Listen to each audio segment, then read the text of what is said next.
సాంబార్ పెడుతున్నాను నేను. కందిపప్పు ఉడికిన కందిపప్పుని ఇలా మెత్తగా బండపెట్టి ఇలా బండపెట్టి మెత్తగా చేయడం వల్ల సాంబార్ చిక్కగా ఉంటుంది.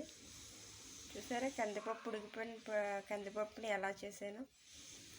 వాటర్లోకి కొయ్యాలి వంకాయ ముక్కలు, లేకపోతే బ్లాక్గా అయిపోయి చేదు వస్తాయి. ఇప్పుడు పప్పులో కాయగూరలు కట్ చేసి పెట్టుకున్న అన్నీ వేస్తున్నాను. వంకాయలు వేసాను,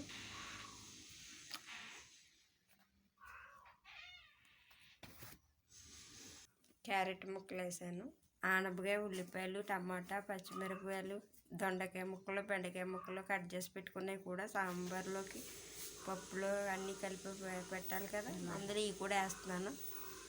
ఇప్పుడు కాయగూరలు అన్నీ కలిపి పెట్టేసాను కదా, ఇప్పుడు ఇందులో కొంచెం వాటర్ వేస్తున్నాను. ఇప్పుడు ఈ వాటర్ ముక్కలు బాగా ఉడికాక అప్పుడు చింతపండు పులుపు వేసి తాలింపు పెట్టాలి. కాయగూరలు బాగా ఉడికిపోయినాయి. ఉడికిపోయిన తర్వాత ఇప్పుడు చింతపండు పులుపు వేస్తున్నాను. పులుపు వేసిన తర్వాత బెల్లం కొట్టుకున్న బెల్లం వేసాను, సాల్ట్ వేసాను.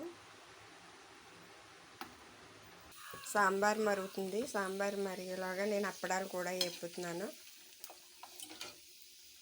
అప్పడం వేపేటప్పుడు ఇలా గట్టితో అంటే బాగా వస్తుంది రౌండ్గా.